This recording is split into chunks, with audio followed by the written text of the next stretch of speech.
Good morning to all, welcome to my channel ATS institute. आज का हमारा topic direct tax में income from salaries है। ये सबसे इम्पॉर्टेंट टॉपिक है, बहुत लेंदी टॉपिक है। कोशिश करेंगे हम ये 5 से 6 वीडियोस के अंदर कंप्लीट हो जाए। आप इसको अच्छे से समझिए। जो बच्चे प्रोफेशनल एग्ज़ाम्स CA CS या CMA या जो ग्रेजुएशन की तैयारी कर रहे हैं या फिर जो बच्चे इनकम टैक्स से रिलेटेड कोई कोर्स कर रहे हैं, उनके लिए बहुत ही इम्पॉर्टेंट है। आप इसको समझेंगे, इसका बेस आपका क्लियर होगा तो ही आप इनकम टैक्स के रिटर्न वगैरह फाइल कर सकते हैं। आपको उसमें कोई भी दिक्कत नहीं होगी अगर आपका ये बेस क्लियर है। तो इसको हम आज मैं आपको थोड़ा बहुत इसका बेसिक बताता हूँ, तब हम नेक्स्ट क्लास से इसके मेन पॉइंट्स लेके चलेंगे। चलिए शुरू करते हैं। देखिए, सैलरी का मतलब आपने हर जगह ये वर्ड सुना होगा कि हम जॉब कर रहे हैं, हमें इतनी सैलरी मिल रही है, हमें इतनी मजदूरी मिल रही है, तनख्वाह मिल रही है। तो ये सब जो वेजेस हो गया या सैलरी हो गई, सब सैलरी हेड के ही अंदर आते हैं। सैलरी जो होता है इनकम टैक्स में सबसे पहला हेड है जो टैक्सेबल होता है। उसके बाद जो 5 हेड हमने देखे, सैलरी हो गया, इनकम फ्रॉम हाउस प्रॉपर्टी हो गया, profit and gain from business and profession हो गया, कैपिटल गेन और अदर सोर्सेस। कोई भी पर्सन इन 5 हेड के अलावा कहीं और से इनकम अर्न नहीं करता। तो सैलरी हम किस चीज़ को बोलते हैं? देखिए, सैलरी के लिए सबसे मेन चीज़ है एम्प्लॉयर और एम्प्लॉय का रिलेशन। अगर एम्प्लॉयर और एम्प्लॉय का रिलेशन है तो सैलरी है, अगर नहीं है तो सैलरी नहीं है। ठीक है। तो एम्प्लॉयर मतलब मालिक, मास्टर, जो बिजनेस को चला रहा है, जो बिजनेस का ऑनर है।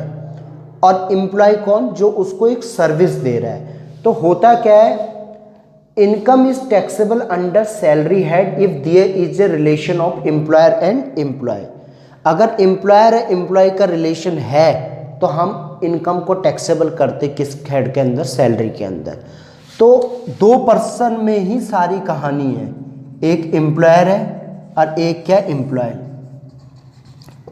एम्प्लॉय मतलब वर्कर, नौकर, सर्वेंट।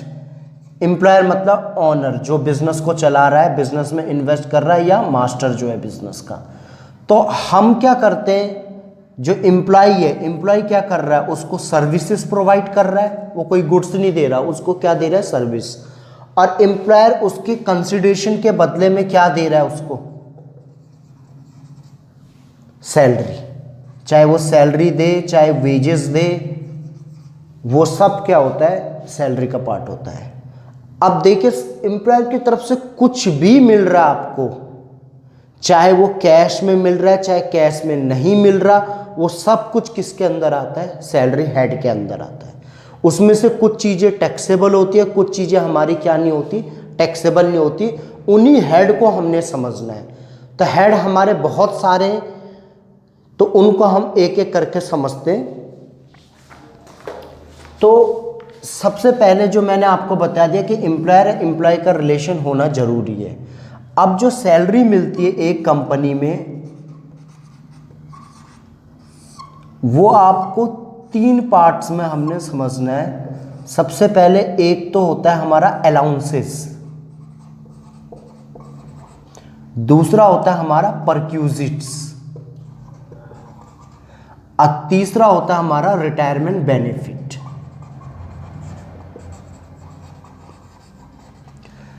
अलाउंसेस, कुछ अलाउंस हमारे टैक्सेबल होते हैं, कुछ एग्जेम्प्ट होते हैं, वो हम अभी देखेंगे। पहले हम अलाउंसेस को ही स्टार्ट करेंगे। अलाउंसेस उसे कहते हैं, या अलाउंस उसे कहते हैं जो हमें कंपनी की तरफ से नगद मिलता है।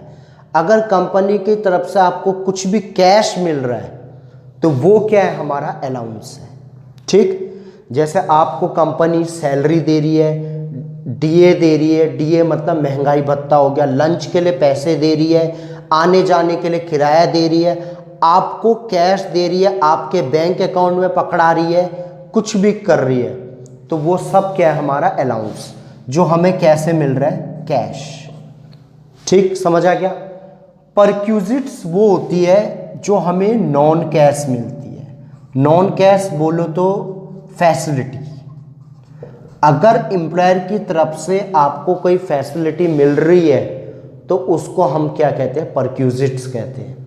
ठीक, जैसे मान लीजिए आपको कंपनी लाने ले जाने के लिए गाड़ी दे रही है तो परक्यूजिट्स है।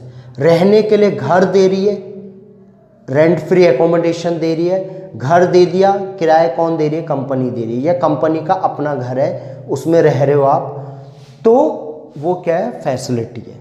ठीक, आपके लिए ऑफिस की कैंटीन में फ्री मील दे रही है तो वो क्या है, फैसिलिटी है। और अगर लंच के लिए पैसे दे रही है तो वो क्या है, अलाउंस है। तो कंपनी दोनों ही चीज़ें देती है।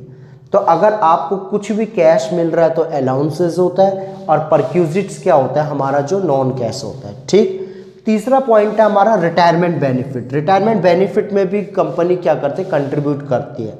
रिटायर होने पे हमें काफ़ी चीज़ें मिलती है, जैसे कुछ पॉइंट आपने, पेंशन हो गया, पीएफ हो गया, ग्रेच्युटी हो गया, लीव इनकैशमेंट हो गया, ऐसी और भी पॉइंट है। तो अगर हमें रिटायर होने पे अगर कुछ कंपनी दे रही है, उसके लिए अगर कुछ कंट्रीब्यूट कर रही है कंपनी, तो वो सब क्या होते हैं, हमारे रिटायरमेंट बेनिफिट। तो हमने इन तीन पार्ट्स को समझना है।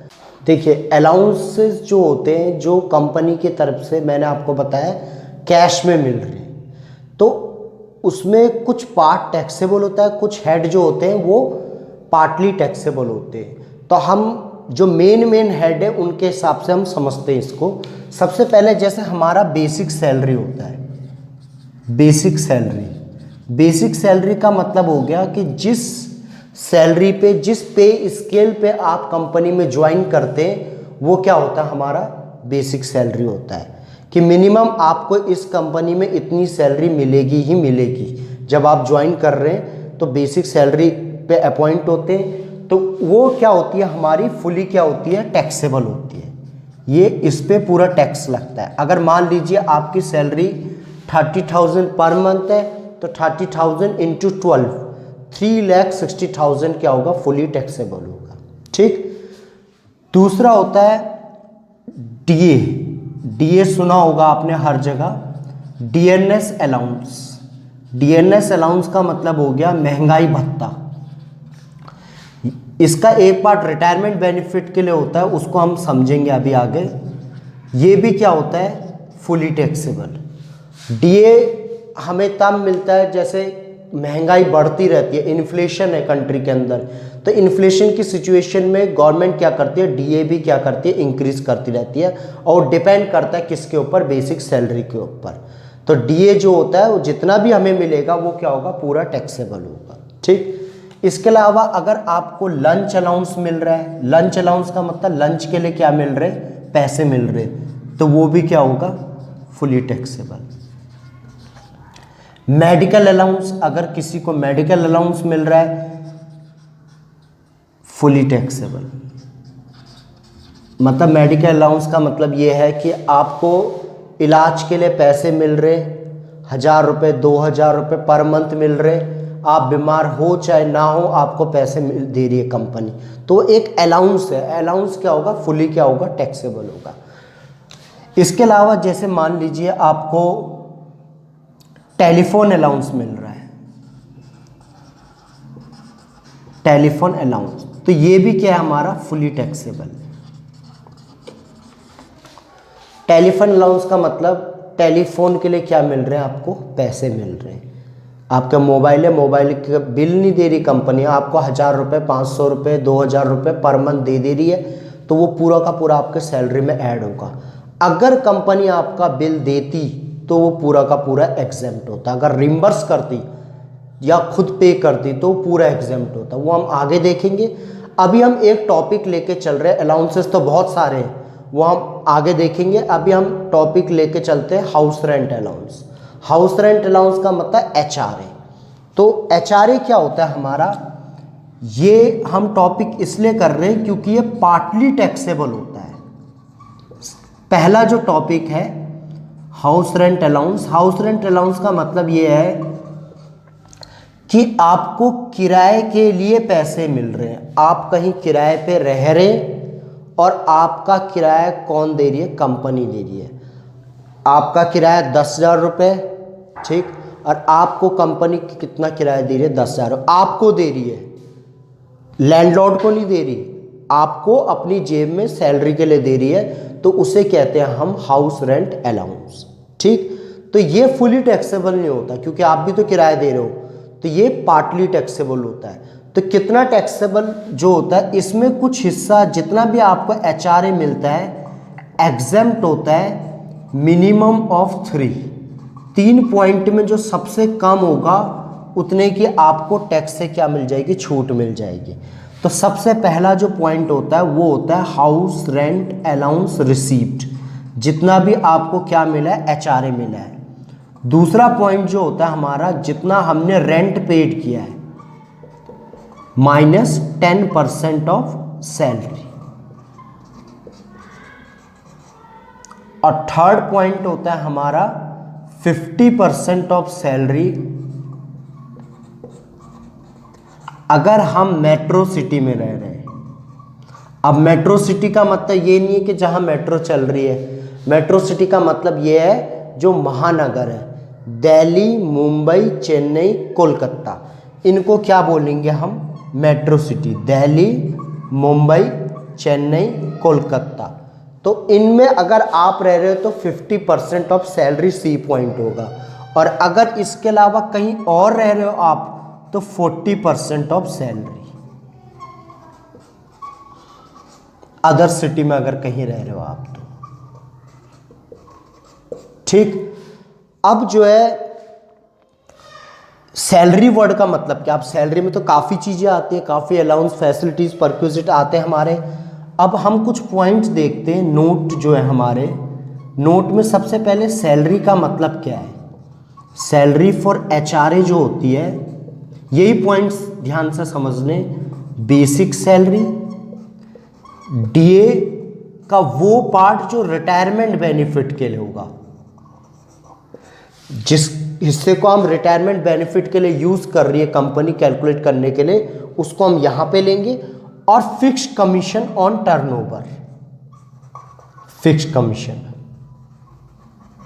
अगर हमें कोई एम्प्लॉय है उसको फिक्स कमीशन मिल रहा है, कमीशन नहीं, फिक्स कमीशन मिल रहा है अगर टर्नओवर पे, तो उस फिक्स कमीशन को हम यहां ऐड करेंगे। इन तीनों को ऐड करके उसका 10% हम यहां लेंगे और उसी का 50 या 40% हम यहां लेके चलेंगे, ठीक।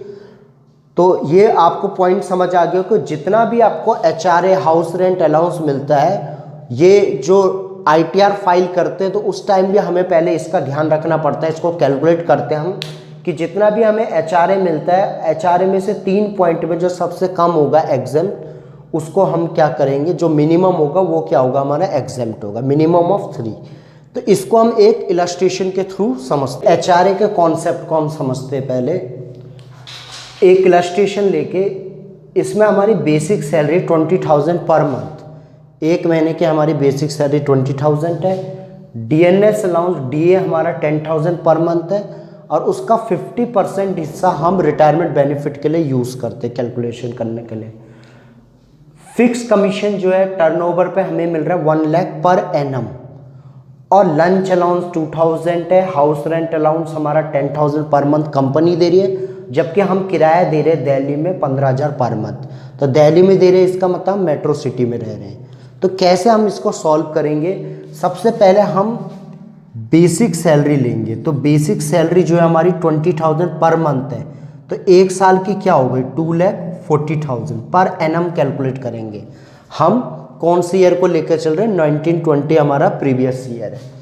उसके बाद DA जो है हमारा वो है 10,000 पर मंथ, तो मिल रहा है तो हमें कितना है, 10,000 पर मंथ है, तो पर एनम कितना हो गया, 1,20,000। फिक्स कमीशन जो है हमारा वो है 1 लाख पर एनम, तो पर एनम में हम इसको एज इट इज़ ले लेंगे। लंच अलाउंस जो है वो 2,000 पर मंथ है, तो पर एनम 24,000। ये फुली टैक्सेबल अमाउंट है। अब HRA हाउस रेंट अलाउंस जो है हमें मिल रहा है 10,000 पर मंथ, तो हो गया 1,20,000। ये अमाउंट फुली टैक्सेबल नहीं होती, ये पार्टली टैक्सेबल होती है। इसमें गवर्नमेंट कुछ हमें एग्जेम्पशन दे रही है। तो एग्जेम्पशन जो अभी हमने देखा मिनिमम ऑफ 3, तो पहला जो पॉइंट है एग्जेम्प्ट होगा इसमें मिनिमम ऑफ 3। तो जो पहला पॉइंट है वो क्या है, जितना HRA मिल रहा है, तो HRA कितना मिल रहा है हमें 10,000 पर मंथ, मतलब 1,20,000। सेकेंड पॉइंट जो है हमारा वो है rent paid minus 10% of salary. तो रेंट पेड कितना कर रहा है 15,000 इंटू 12 वो हो गया 1,80,000 माइनस 10% सैलरी। अब जो सैलरी है 10%, तो मैंने आपको वर्किंग नोट में अभी बताया था कि सैलरी का मतलब क्या है HRA के लिए। HRA के लिए जो सैलरी वर्ड यूज होगा, सैलरी फॉर HRA, वो क्या था हमारा बेसिक सैलरी, DA का वो पार्ट जो रिटायरमेंट बेनिफिट के लिए यूज हो, और फिक्स कमीशन, ये 3 चीजें। तो बेसिक सैलरी हमारी कितनी गिवन है 2,40,000, DA हमारा कितना गिवन है 120, मगर रिटायरमेंट के लिए कितना है 50%, तो कितना हो गया 60,000, और फिक्स कमीशन जो टर्नओवर पे, ध्यान रखना है fix commission on turnover 1 lakh, तो हमारा हो गया 1 लाख। तो इनको ऐड करते 240 60 3 लाख हो गए, और ये हो गया 4 लाख। तो 4 लाख जो आ गई हमारी सैलरी फॉर HRA। इसका 10% लिया हमने तो कितना है 40,000, लेस करने में बचता है 1,40,000। और थर्ड पॉइंट था 50% ऑफ सैलरी अगर वो मेट्रो सिटी में रहता है, और 40% अगर अदर सिटी में। तो मेट्रो सिटी है दिल्ली, मुंबई, चेन्नई, कोलकाता। तो दिल्ली मेट्रो सिटी है, तो मतलब 4 लाख का हम कितना लेंगे 50% इसी सैलरी का, तो वो हमारा कितना है 2 लाख। तो मिनिमम ऑफ 3, तीनों में मिनिमम कौन सा है, मिनिमम निकला हमारा 120। ठीक, तो मिनिमम हमारा 120 निकला, इसका मतलब एग्जेम्प्ट कितना होगा 1,20,000। तो कितना बचा HRA हमारा, HRA आ गया 0, कुछ भी टैक्सेबल नहीं है। इसका मतलब HRA क्या हो गया, नील हो गया हमारा।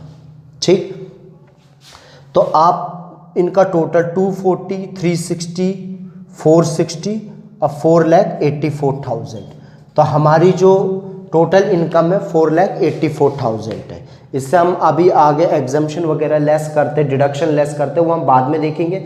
अभी HRA के हिसाब से हमारी इनकम कितनी आ गई 4,84,000। ठीक है, ये इलस्ट्रेशन समझ आ गया आपको। तो अभी जो हमने देखा सैलरी के कुछ हमने बेसिक पॉइंट्स देखे, क्या होती है सैलरी, और उसमें जो हमने फर्स्ट जो हेड किया, जो मेन हेड है वो है house rent allowance. House rent allowance हमारा कितना टैक्सेबल होता है, इस चीज़ को हमने समझा। अभी हम नेक्स्ट वीडियो में हाउस रेंट अलाउंस के कुछ और भी पॉइंट है उसको देखेंगे, और अगला हेड देखेंगे, जो मेन हेड्स है उनको हम लेके चलेंगे। ये बहुत ही इंपॉर्टेंट टॉपिक है, इसको आप ध्यान से समझिए, हर वीडियो को रिपीट करके देखिए। तो मिलते हैं हम नेक्स्ट वीडियो में। जो हमारे न्यू यूज़र्स है प्लीज़ इस चैनल को सब्सक्राइब कीजिए, ताकि आपको अच्छे इन्फॉर्मेटिव वीडियो आगे मिलते रहे। और जो हमारे यूज़र्स हैं प्लीज़ शेयर कीजिए अपने फ्रेंड्स के बीच, ताकि उनको भी इन्फॉर्मेशन मिलती रहे। मिलते नेक्स्ट वीडियो।